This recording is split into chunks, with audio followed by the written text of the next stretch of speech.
Hello, He's Oliver, she's Lucy, and you're listening to Anyway Movies, the podcast of film fanatics and movie maniacs. the podcast of discussions, debates, and occasional distractions as we talk about all things cinema. If you like what you hear, be sure to like our Facebook page and follow us on podcasting platforms. Big shout out to my sister Molly for creating the logo and images for our podcast. Give her a follow on Instagram at _Molly_Joanne_. Now that's all out of the way, dim the lights, turn the projector on, and let's start the episode. Hello and welcome to another episode of Anyway Movies. That's right, we're still here. You can't get rid of us. We refuse to leave. So today, if you do not know by the title, we are going to be talking about Inception, which Just every time you say it, I'm gonna go. Blah. So I'm surprised that we haven't done Inception. Blah. Okay, I'll stop now. Sorry. No, I'm quite surprised we haven't done this film yet. Well, the thing is, this was my first time watching it. Because literally, since we've started this podcast, this has been one of the films that you've been sort of nagging me to watch. It's just, if we're going to do a movie podcast, there has to be an episode about Inception. There just can't be a movie podcast without this episode. So I just thought I'd get it done sooner rather than later. Fair enough. But I'm glad that you watched it. Well, we've had a couple of different episode ideas based around Inception, but none of them ever seem to work out. So it just feels good to finally be able to talk about it. So before we get too into it, obviously, spoiler warning, but we're just going to start off nice and easy. Overall thoughts and feelings. You go first. Okay, so this might surprise you, seeing as I've been spending most of our podcast time nagging you to see this film. Yeah. But this actually isn't one of my favourites. Oh, I know. shock, horror. But I like it. I really like it. I really respect the concept. I love the concept so much. And I think the way it's done is really good and very entertaining and visually brilliant. It's just a great film to watch, but it's just not one that sticks with me, if that makes sense. It's definitely one that I've grown to like the more I've watched it. I've watched it about 5 times now. The first time I watched it, I did not understand it at all. I was completely lost and I thought it was crap, basically. And then the more times I've seen it, the more it makes sense to me. And then the last time I watched it was, while we are recording this episode, we are allowed to meet each other indoors. Like the last time I watched this, I was at your house. And I think that was the watch when I was like, right, okay, I think I fully understand it now. Which I know 5 times sounds like a lot to watch a film and not fully understand, but I think I get it now, and I think I like it. Well, you're not really an action movie person, and it is quite an action-based film. Yeah, I mean, I think the problem between me and action films is the fact that if an action film doesn't have a good story behind it, I'm just not invested in what's going on. Whereas Inception has such a good concept and really, really layered characters. Haha, layered. That I care about what they're going through. So the action scenes do have stakes. So I do get invested in those. Whereas normal action films are very one note for me, depending on what the story and the characters are. Whereas this one, I think, is a bit different in terms of other stuff than the action. What did you think? So this movie came out in 2010, and the first time I watched it was about 5 days ago. And in all honesty, when it came out, wasn't really interested in it. Mm-hmm. And as time went on, I just never seemed to have an interest in watching it at all. I didn't care whether it was good or bad. It just didn't appeal to me. These past couple of years, it's become one of those films where I kind of felt like maybe I should give it a go, but then I was worried because it had such a huge positive reception. So many people liked it. So many people talk about it to this day. It's 11 years old this year, and it's one of those movies that feels like it came out within the past year or so. Like people still talk about it that much. And then obviously you really wanted us to do an episode on it. And it was just one of those films where I was like, I don't want to watch it now because I'm worried that it's not going to live up to all this hype. But it did, so I like it. Oh, yay! It doesn't feel like a 2.5 hour film. No, it doesn't. It was one of those films where I watched it by myself, and then the very next day, I watched it again with you, and I was happy to. I didn't feel like I was pulling teeth. I didn't feel like, oh, I'm watching this again straight away after. Like I was genuinely excited to watch it again so soon because I wanted to see all the details that I've missed, or I want to see more of Tom Hardy because We will get to Tom Hardy, don't worry. oh, I love him.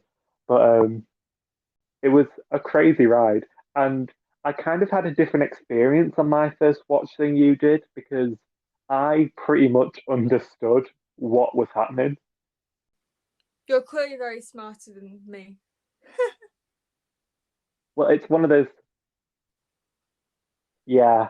You were about to argue, and then actually, you're right. Oh, I'm kidding, partly. No, it was one of those films, but for me, I feel like it had quite a lot of interesting concepts and ideas, but it didn't overcomplicate them too much, and they were all grounded by like a lot of realism. Like the whole concept of the dreams within dreams is something that's real, and they took aspects of that, like you never know you're having a dream whilst you're in it. You don't remember the start of a dream, and it's only when you realize you're in a dream where you're starting to wake up.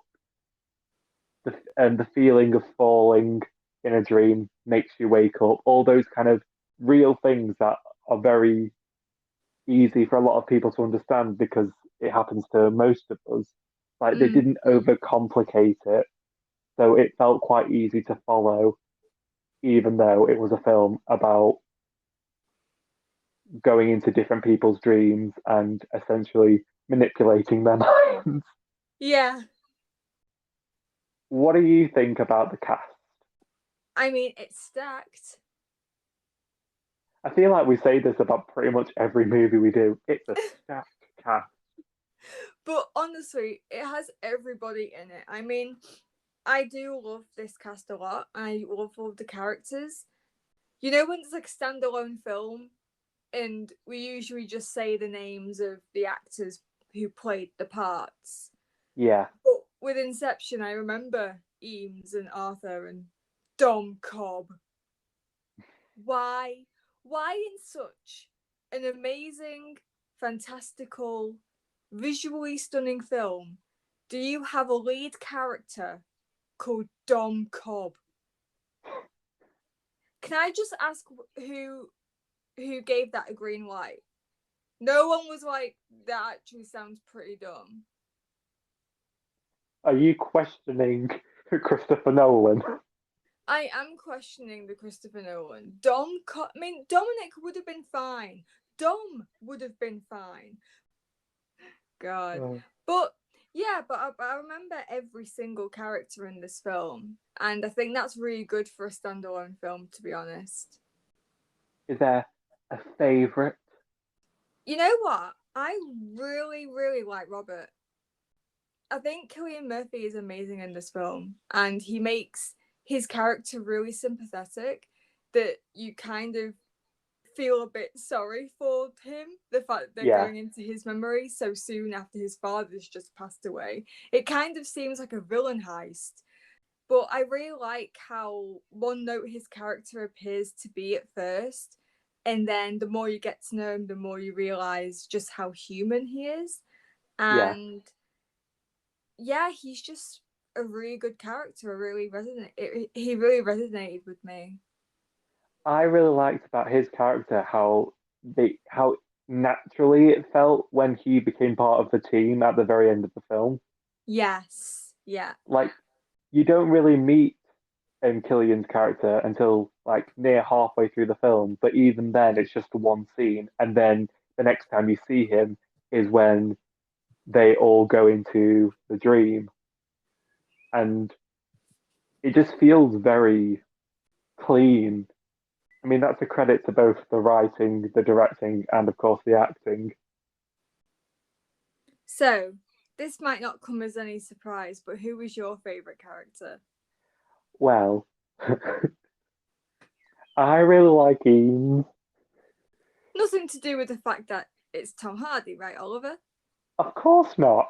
I am a serious avid film watcher. I like the depth of characters. I like looking at their souls, and if it just happens to be that they are played by a very handsome person, that's also, quite nice, but it's not important. I mean, I like Tom Hardy generally anyway, but in this film, he's just so charismatic and charming. It's a bit witty. He's funny. There's light-heartedness in his character, and all the other characters seem quite stern. And not that he doesn't take it seriously, but it's nice when you have quite a heavy film to have one of those characters that still fits in within the film, but keeps it quite light. No, And I love also, Eames as well. Like, I love how casual he is. It's the bit after where they think that it's all over and Fish has been shot, and then they all and the what? No, it's over, it's over, it's done. And then Eames is there like, well, it's not me that won't be getting back to my family, is it? Like he has no restraint in going into limbo. He's just pissed that Dom didn't make it. the thing about Tom Hardy in general is just I always forget he's British Yeah. because he does such a good American accent, and I've seen him so much doing American projects that when I saw him in this, I was like, oh God, yeah, he's English, isn't he? Makes of a good actor. Also, I do think we have to talk about Mal. I mean, come on, we have to talk about Mal. Marion Cotillard. Oh my god. Yeah, I love Mal. When I first watched the film, I didn't like Mal because I thought she was very annoying and didn't need to be there. But again, after multiple watches, I have realized my mistake. I'm sorry, Marion Cotillard. I love you now. Because I felt exactly the same. Like on my first watch, I liked her character, but I was just there like, but does she really need to be there? But then, she gives some incredible performances, specifically when she commits suicide. Obviously, props to Leonardo DiCaprio, as always, great. But that scene with both of them sat on the window ledge across the street from each other, it's just so, I don't want to say peaceful because it's not, but there's a softness to it. Yeah, kind of like she knows what she's doing, and no matter what Dom says, she is going to do it anyway. There's that sort of knowledge between them both that this is actually going to happen. Yeah. And also near the end of the film, when Dom reveals how he knows Inception was possible because he did it to his wife. Dun dun Her, dun. this is something that we will get into in a bit because I have a gripe with Inception, but Marion's acting in that scene, you could see like she doesn't even do that much, but you can see it in her eyes. Yes, very good That eye acting. that realization, like, oh shit, you messed with my mind. Yeah. It actually looks like something just sort of snapped, and you could see it in her eye. Yeah, it's amazing. It's such a good performance. I can't knock it. I really like it when actors do sad scenes, but they not downplay it, but they keep it quite subdued. So it's not like Yeah. an ugly crying scene and it doesn't feel over the top at times. It's Mm-hmm. quite consistent with it's just a very low mood, and that's what she did. There's a tear, but it's not like she's pouring her eyes out crying. Her voice is shaky, but it's not constantly breaking. She's not like erratic in her movements, but she is a little bit short of breath. You know what I mean? Yeah, Like these little details, it floors me every time I see someone do that because it's so good. it is. No, I think everyone's performances in this film are near perfect. The top ones for me are Cillian Murphy and Marion Cotillard. Mainly Cillian Murphy because just because of that end scene when he's like at his dad's deathbed, Yeah. and the whole "I'm disappointed that you tried to be me," and he opens the safe and finds the windmill, and oh, when I watched it with you, that was the first time that I didn't cry watching that scene. And I think that might be just because I was eating Domino's pizza. So it was, I think I was just having a really good time with the pizza. But every single time, even the first time I watched this film, I have cried at that scene. And that's all because of Killian. So thanks, Killian. Thanks for Thank you. that. Thank you, Killian, for being you. I like that. Oh, I cry every time, but not when there's Domino's pizza in front of me. Yeah, I think that's the cure. I think if you're ever going to watch a sad film, have a Domino's pizza. Not sponsored, just have a Domino's pizza because it just makes you feel better. It does. So, what about the little details incorporated into this film? What are the ones that stand out to you? Okay, there is one. Every single character's name spells the word dreams. You have D for Dom, R for Robert, E for Eames, A for Arthur and Ariadne, M for Mal, and S for Saito. Oh I don't yeah, I don't know if that was intentional, but that seems very, very intentional. I never noticed that. Oh, I like that. I mean, with the A being Arthur and Ariadne, I guess you could say it says Driams, but we won't go into that. Also, Eames, that name is just Dreams, but without the DR. Again, don't know if that's intentional. It's just all about names. All about the names. But I think that's one that some people might not get. So I'm just going to spit that one out there. Because you didn't. No, I didn't. I guess you're smarter than me after all. So what about you? Any little hints in there that you noticed?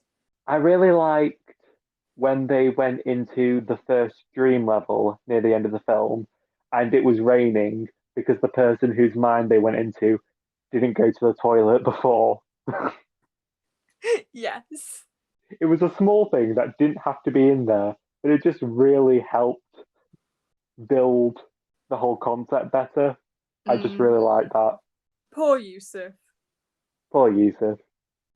This one is probably one of the most well-known things. The song, I'm gonna butcher the name, Non Je ne regrette rien, which is, a very famous song, and it's used as the countdown before the kicks.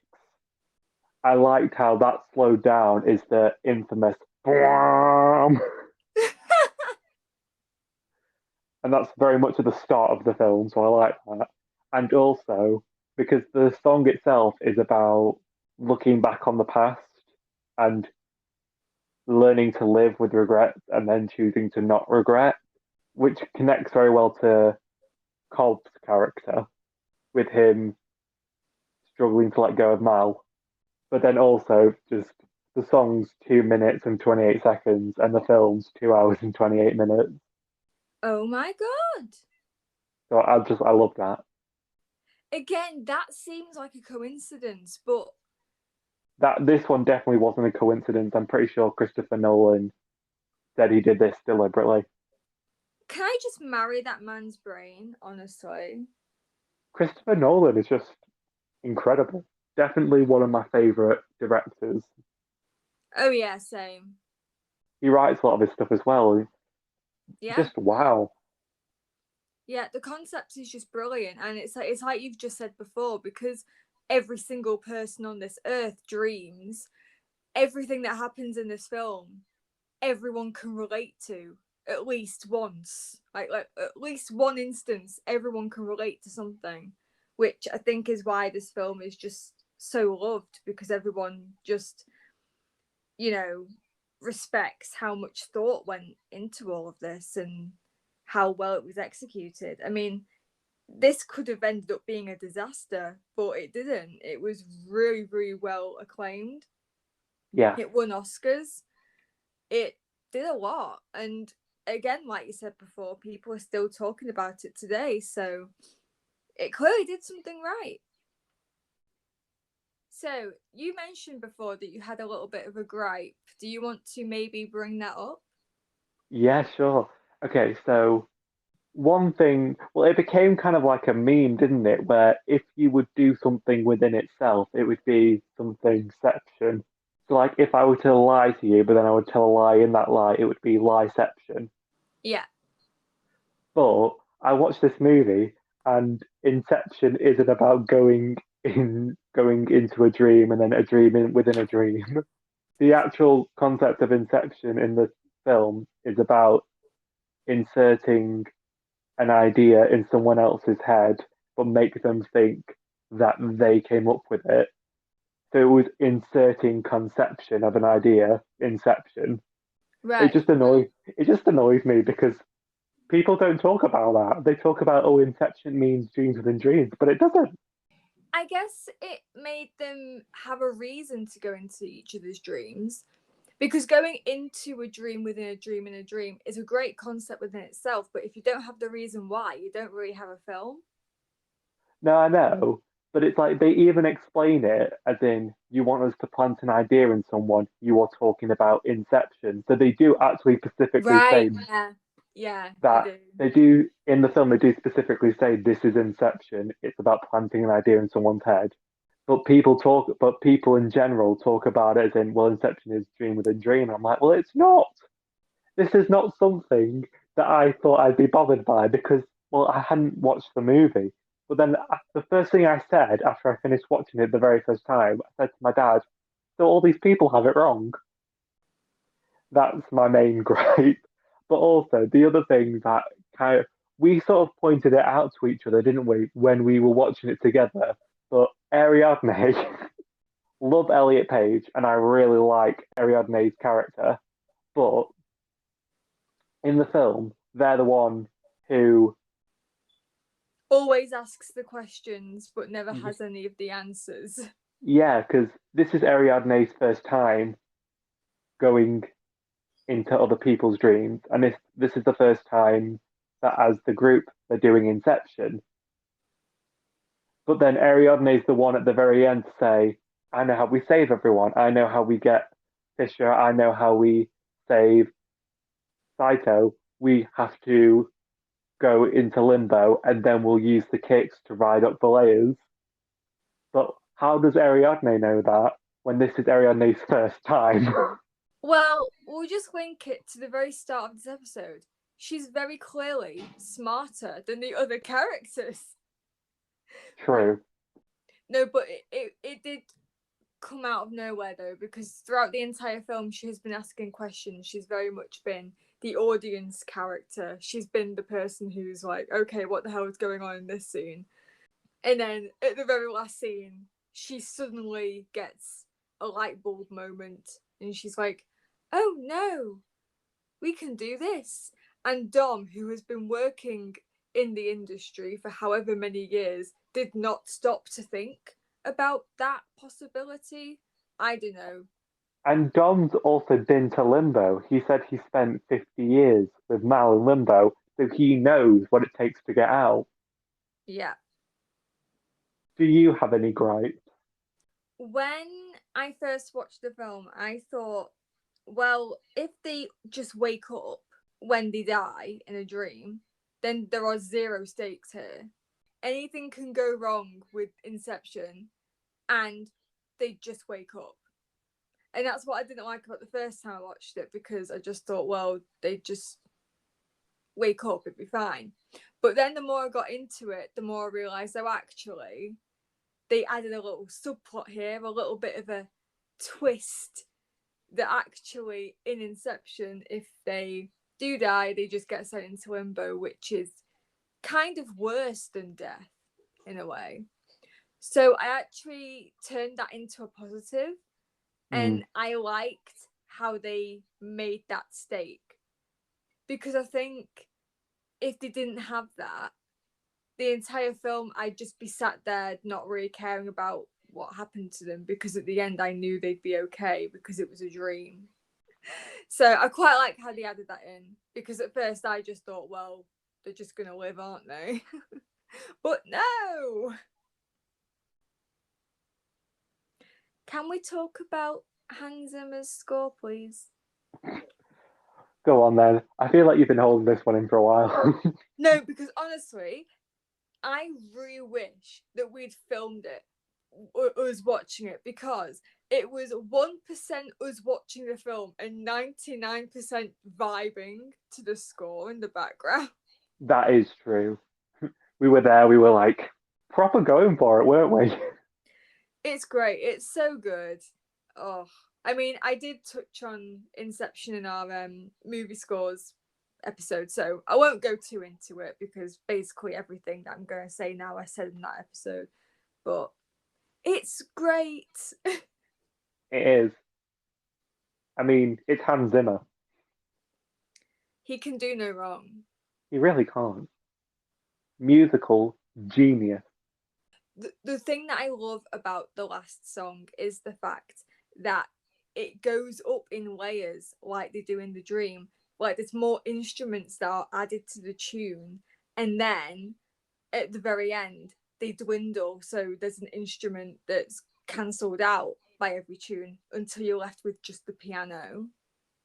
And that's Nice. what and I love that. That's so clever.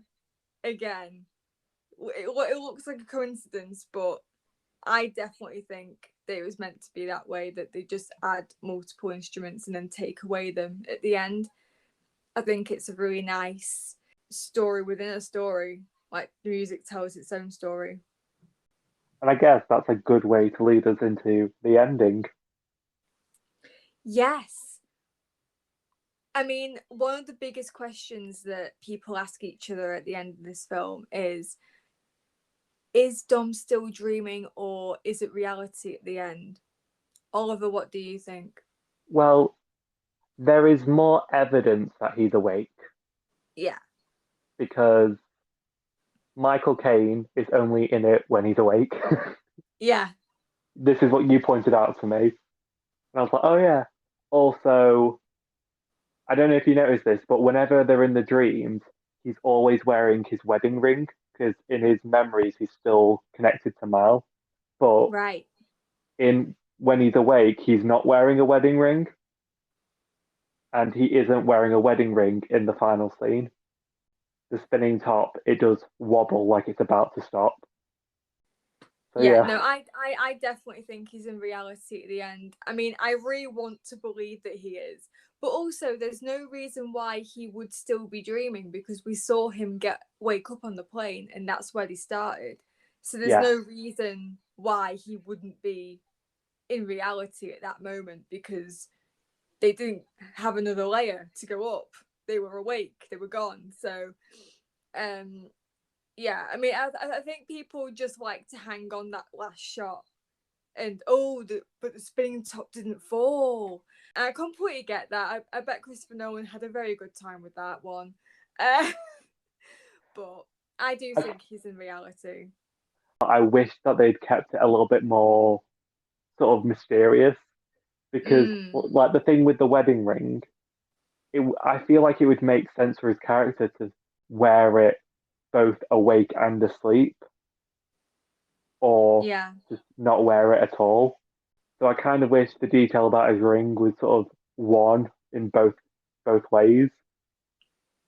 And I do kind of wish the shot of the spinning top, we didn't see it wobble. Because I feel like if these is just my personal opinion, but I feel like if those things were tweaked slightly, it would have made the ending seem a lot more, well, is he actually awake though? Because there wouldn't be as many clues to pinpoint whether he's awake or not. And I know the whole point is, but is he though, or isn't he? And if you look at this, he is, and if you look at this, he isn't. But I just wish there was a bit more of a mystery behind it. Some of me agrees with the fact that you wish that it was more mysterious, a little bit more open ended, because Yeah, Christopher Nolan's very good at doing that. He's very good at having an ending where you second guess yourself. But with Inception, it's never really crossed my mind that they were still in a dream. In a way, it's kind of good because it ends with a bit more closure for me, knowing that, everything turned out okay in the end. I mean, yeah, Mal died and that sucks, but he got back to his kids. Michael Caine smiled at the end, and I don't feel like Michael Caine smiles enough in films, so that was nice. so it has And to be then, reality. yeah, it has to be reality. It has to be. There's no reason why it shouldn't be. The whole thing, though, with him not being able to look at his kid's face until the ending, I did quite like that. Yes. Yeah. Because this whole thing is in questioning whether it was dream or reality throughout the film. And there are shots where he obviously he spins the top multiple times throughout the film just to make sure he's awake. And it isn't until the very ending when he's actually able to come home that he's actually like, well, it doesn't matter now, I can actually see my kids. But then I guess there is one more thing that I wanted to bring up that Yeah. may argue the whole reality thing, because I've only just thought of this now, actually. His kids were wearing the exact same clothes and were the exact same age as when he left, when he Oh sees them yeah. at the end. Oh my God, yeah. And they turn in the exact same way. Now, I don't know if that's supposed to be Dom sort of going back to where he started, like, but when I last saw my kids, this is what they look like, and this is what I'm going into right now. Or is it him dreaming? Uh, I've literally just thought of this right now. do you know what supports that? Your idea there? Because the first thing the little boy says is, I was building a house on the cliff. And that's exactly Yeah. what they did in Limbo. Ooh, I like the Uh, ending now. did that win you over? I know. I've only just realised now. I've realised actually the kids didn't age, and they were literally wearing the same clothes and were on the same spot of the field. What is the coincidence that Yeah, on the see, day that Dom comes back, they were wearing the same clothes and were playing outside? and we never actually see the kids in real life. No, we don't. We always see them either when he's in his dreams looking through his memories or when we see him remembering in reality, but we never actually see them in reality for ourselves until the ending, if it is reality. So maybe he never woke. So maybe he's still asleep. I don't know, Oliver. This episode has made me question the entirety of Inception, because at the beginning I was adamant that this was reality, but now I've just realised that the kids were wearing the same clothes and everything. It was the exact same shot. Now I don't know. Now I understand why people were arguing over if it's. I mean, I do think it's reality, and I do think that maybe that shot was meant to imply that he's just seeing them as he last saw them. Yeah. But I don't know. It's very. Oh, Christopher Nolan. Answers, please. I don't know why, but I really want it not to be reality. Well, you're just a heartless monster. Thank you. I don't know why. I don't know what it is, but from my first watch of it, I just straight away thought, I think he's awake, but I wish he wasn't. But I'm going to have it in my head that it's reality so that I can sleep at night. Are you sure that it's reality, Lucy? Yeah, I am pretty sure. Because you made the whole point about the wedding ring as well. I don't think that's a coincidence. And Michael Caine's there. And Michael Caine's there. Shall we go on to the rating? I am going to mark this film 8 out of 10 kicks. Ooh, nice. No, 8 out of 10 layers. What sounds better, layers or kicks? Kicks sounds better, but layers makes more sense, I think. Layer kicks. Right, go off. I think I was wavering because I wasn't sure, but now we've dished it out. We've come up with our own little theory. You pointed out something I didn't notice, so it's made me like the ending a lot more than I did. Not gonna lie. So I think I'm also gonna give it an 8. Amazing. I'm so glad that we agreed on this one. So, if you enjoyed this episode, then please like our Facebook page, and we're on every single podcasting platform, including Spotify, Google Podcasts, Pocket Casts, Breaker, Radio Public, and Anchor. And we also have a YouTube channel, so subscribe to us on there as well. Let us know what you think about Inception. At the end, is he awake? Is he asleep? Is he in limbo? Is Michael Caine only in reality? And what is your score out of 10 layer kicks?